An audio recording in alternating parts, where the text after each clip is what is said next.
The day is finally here. I am back. I am here on camera.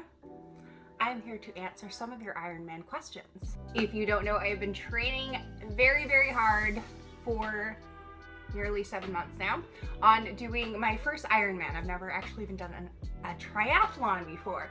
So in this process, my head's been down, and besides work, a little bit of travel, I have been doing nothing but training, and that has been meaning I have not been on YouTube, as you can see. But anyways, my name is Laura. I typically do hiking or life adventures all around the world. Thank you so much for coming back. It has been a hot minute. My last video I actually did a 70.3 and brought you through that. So if you haven't seen that yet, that's below. In today's video though, I am actually going to be taking you through a bit of a Q&A. So when I went to do my first century, which is 100 miles on the bike, very exciting, very proud to have done that, and now I've done a few. But when I did that, I actually posted it in a couple of Facebook groups because I was super excited, and so many people in there have been very supportive. I got flooded with questions, and you know what, I'm like, these are excellent questions. These are all questions that I wish I knew before starting my Ironman journey, and I am going to answer some of these for you today, whether that is about my nutrition, where in the training process I am, about my training plan, about getting some of those miles in, your butt getting incredibly just being in pain after being on a saddle that long. What I will say to begin this video is I did, like I said, signed up for my Ironman about 7 months ago. With that said, my Ironman is 31 days today. So whenever you end up watching this, it is going to be March 4th, 2023. I'm going to be heading over to New Zealand and going to be doing that one.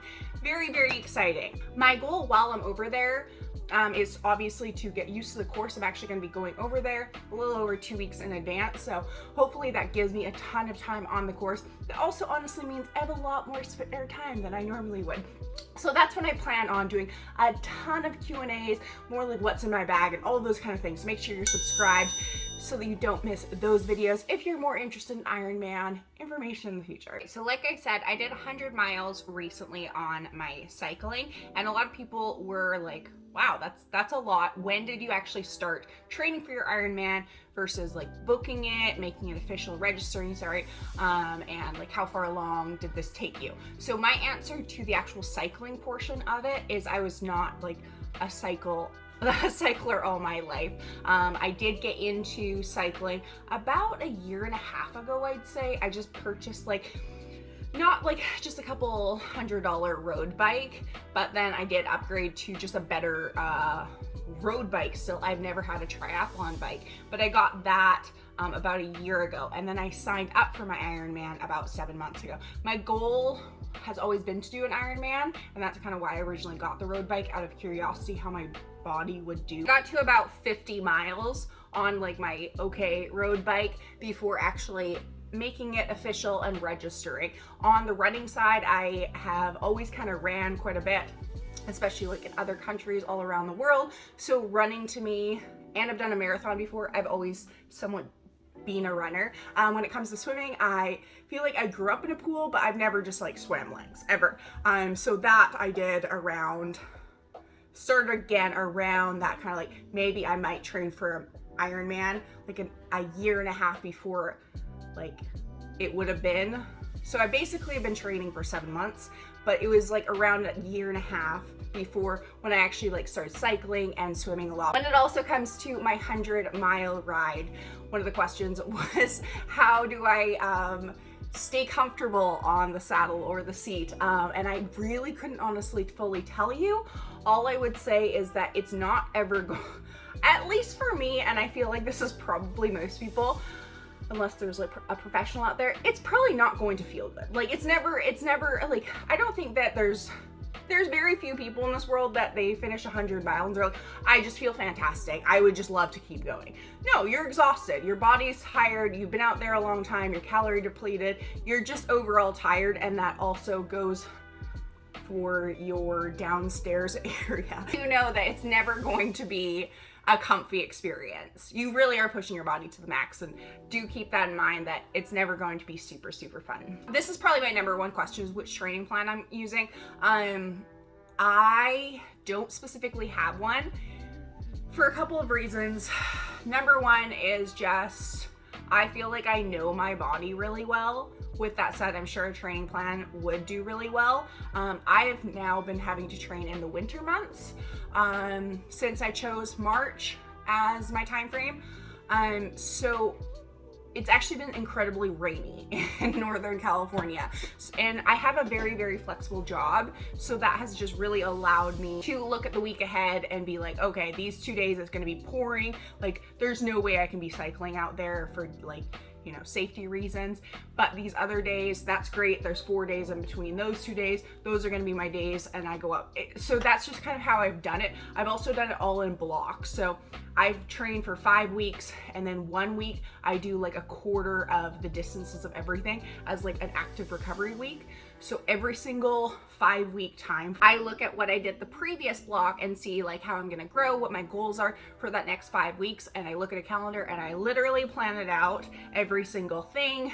These are the miles that I'm looking at, not only this week, but these training periods. And then of course, per week, I'm looking at the weather in terms of when I'm actually able to get these in.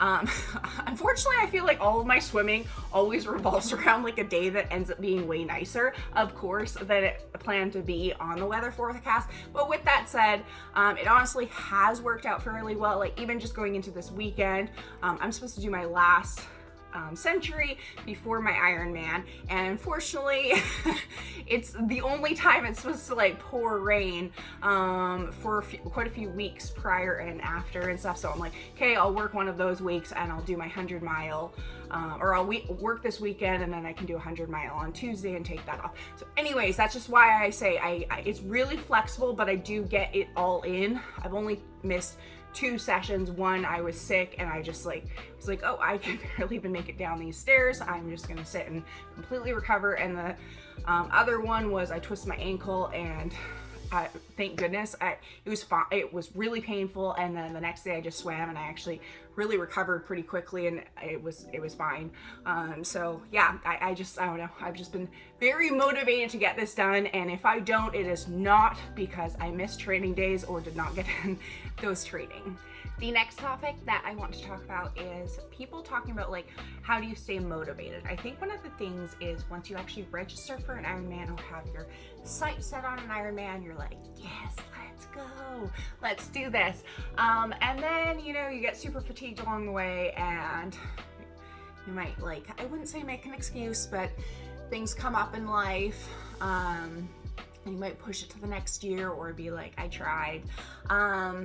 I think that your reasonings for doing an Ironman, like it's almost like you have to like search within yourself why you're looking to do this, whether it's just like kind of a life goal, more like mine was, or it's just like you're going through a rough time in your life, or you're trying to get in shape and lose weight or anything like that.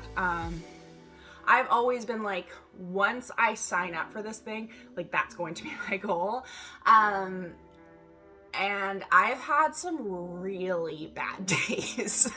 Like I have cried a few tears more times than not during long cycles. I will openly state that. It's been a journey. I will definitely say that. So I feel like surrounding yourself with people that, I've heard people be like, oh, you know, my spouse is like, oh, you're training again or something like that. I can't even imagine if like I had to go out for a 7-hour bike ride and doing my century and like having a partner back home being like, oh, and not being supportive. That would be really difficult to me. Also, just kind of having friends around you that are not only excited but supportive of your journey. If you want any videos specifically so I can go into huge detail about one specific topic, just let me know below. But I would say, you know, for cycling, it was like a lot of 50 miles, a lot of 60 miles. I put it up to 70, and then from 70, the thing was I was able to get out over past this like huge kind of mountain that I was able to then climb up. And that allowed me to get to the ocean, and that was a lot like prettier. I could kind of cycle. It was fairly flat. It had a nice breeze, and from there on I was able to get these like 75 to 80 mile cycles in. And that was a huge game changer for me. And so then it was like, okay, if with elevation I'm able to do 70 to 75 miles, then I'm probably able to do 90 miles with less elevation. And that's kind of where I went. And then I was like, okay, now let's get that century in. So right now I have 4 centuries under my belt. Very, very pumped about it. I have 1 more to go. I have rambled so much during this video. I hope that you found it helpful in some way, whether you are curious about an Ironman, you're following me and you are curious about it. For me, I found very little information when I was Ironman training. My goal going into this Ironman, I was like, that would be so cool to document it. Not only, see my reaction, see how much progress I made, which I made this insane amount of progress, not only like athletically, but just like understanding like a transition and understanding a wetsuit and all of those kind of like might seem little things, but at the time I was like, I don't know. So I'm hoping that this can, if it just like helps one person out and helps them get to that finish line, very, very cool. Wish me luck. Thank you so much for watching. I appreciate you. I will probably make a few more videos before my Ironman, but right before the Ironman, that couple weeks, I plan on making a lot. So subscribe, like this video for support. See you next time. Keep living life. Bye.